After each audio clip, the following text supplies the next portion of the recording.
Thank you for joining us for this episode of CNTV. I'm Brad Clonch along with Quin Tran. We're following the Chickasaw Nation's COVID-19 vaccinations. Vaccine eligibility has expanded.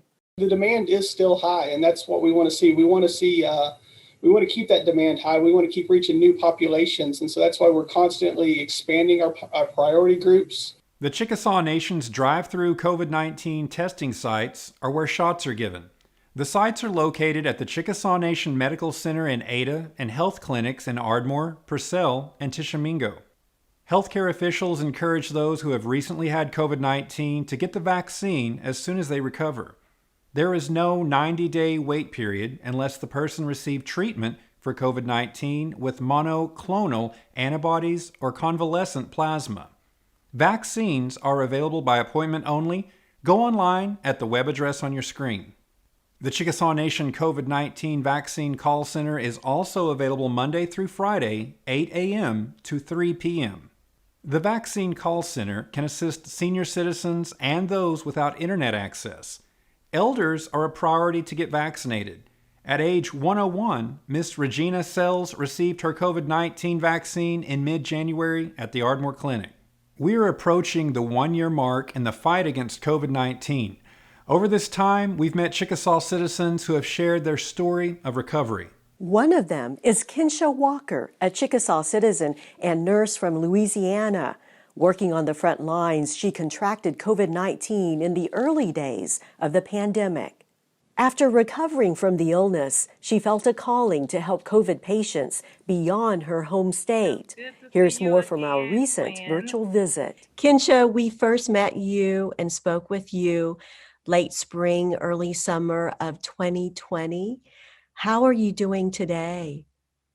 I'm doing good. I'm doing really good. Thanks for asking. A lot has happened since that time, but I'm still here. I'm still helping others fight this virus. I stayed in New York 6 to 7 weeks, helping them there at the Harlem Hospital in Harlem, New York. And I went home after that for a while, and I did a little work at home to help. And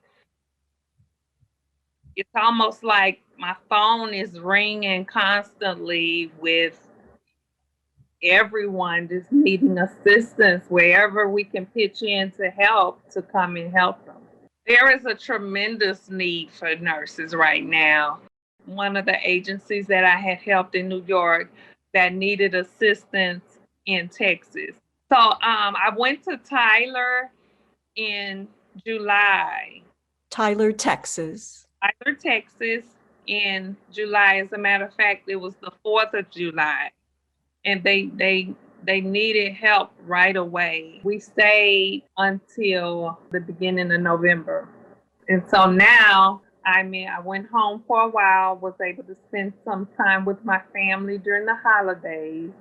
I would look at myself at home and enjoying my family, and I would still think about all of those people who could not feel normal. You know, they had lost in the devastation of losing loved ones, and people hearing of people still fighting for their lives and the need for nursing help. And I feel like I need to be there to assist.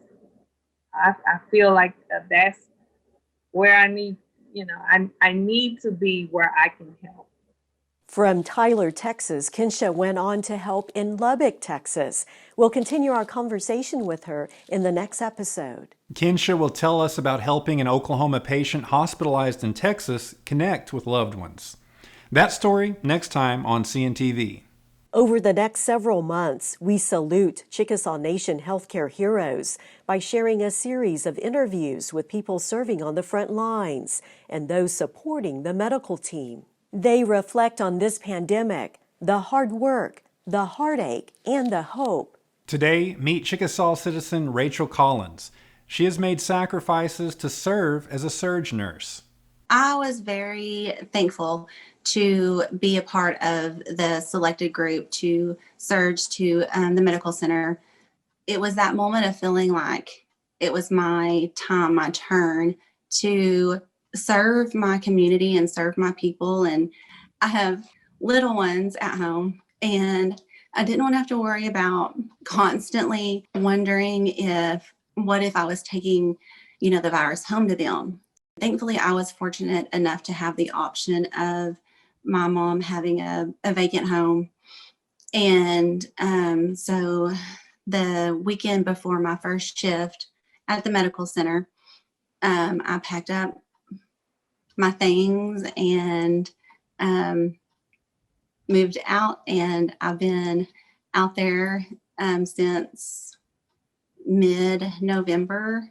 And I'm extremely thankful and blessed because after seeing the things that we have to go through and see the struggles that our patients are going through,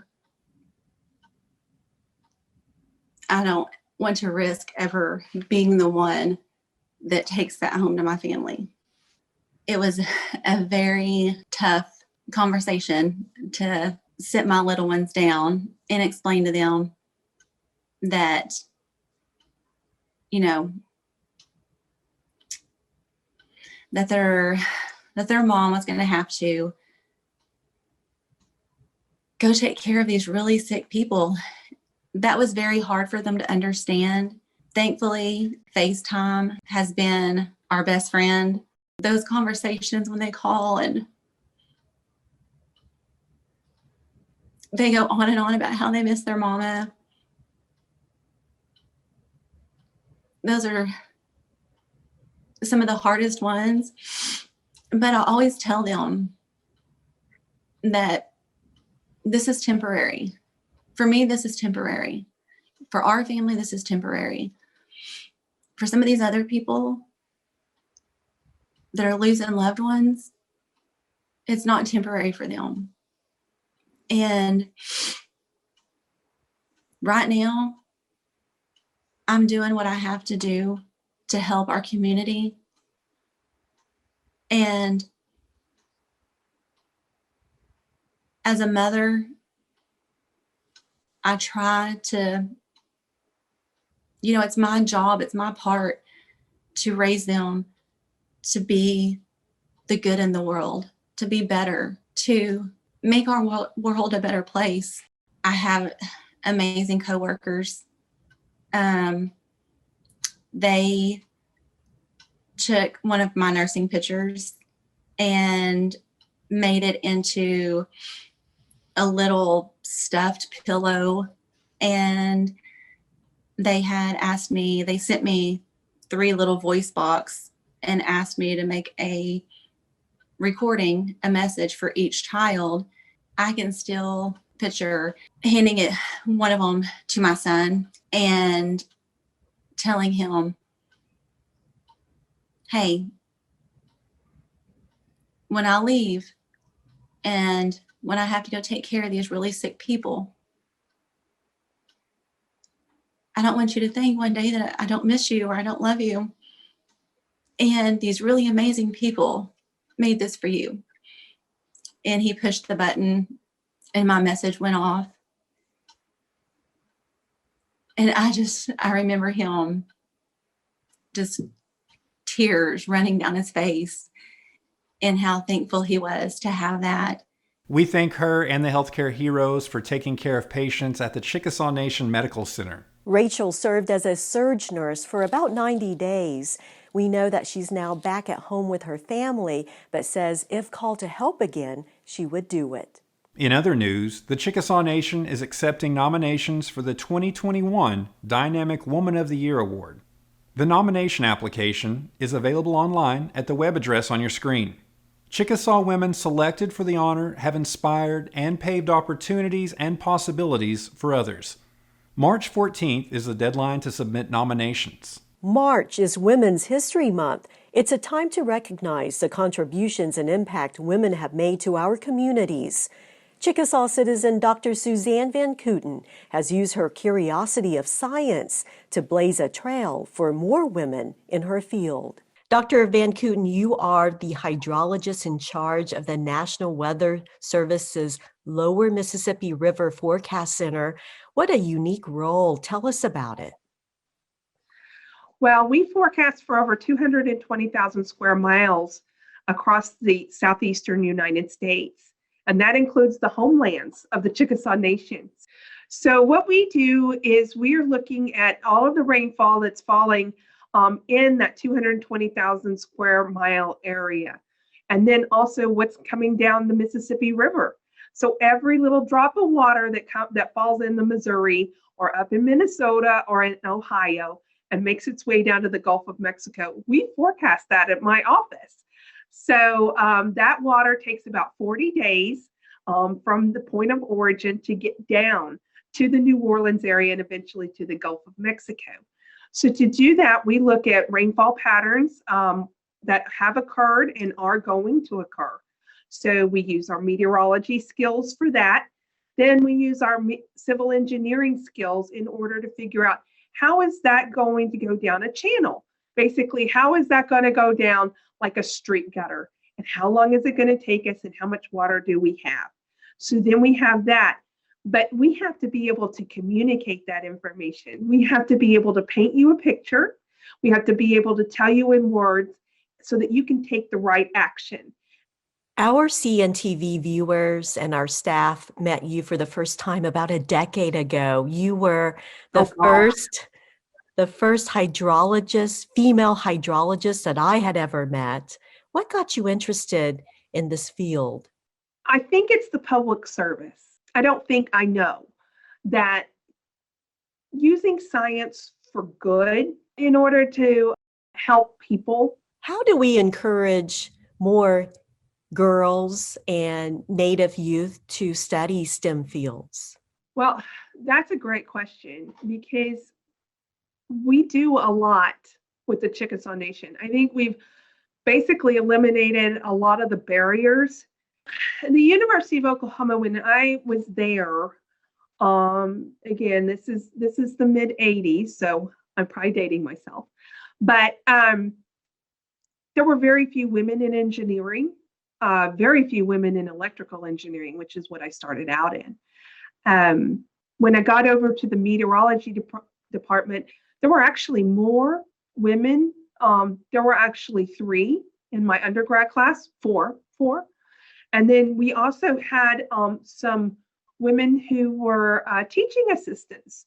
So I think that's so important because you see a face and you see an empathy that you think I'm not alone. We see you, Dr. Van Kooten, as a trailblazer. What would you say to people to encourage them to make a mark in history? Don't be afraid. You need to realize what you love to do, what you want to do. You need to set goals, learn how to be adaptable, but you still have that point of where you're working to. I hope that it gives people, and especially students, somebody that they can go, oh, look, she did this. And I may be the first in things, but I definitely don't want to be the last. And if I can look back and when I'm an elder, sit there and hear somebody go, oh yeah, we're modeling, we figured out a way to model the Canadian River and recharge aquifers, I'm just going to probably hug their neck. I know I'll hug their neck. And just say, I'm so proud of you. I am just absolutely thrilled to give us a foundation for the tribe to take care of ourselves and our resources. If I've helped in any way to do that, that would be how I would like to be remembered. Dr. Van Kooten grew up in Oklahoma, where her fascination with the weather began.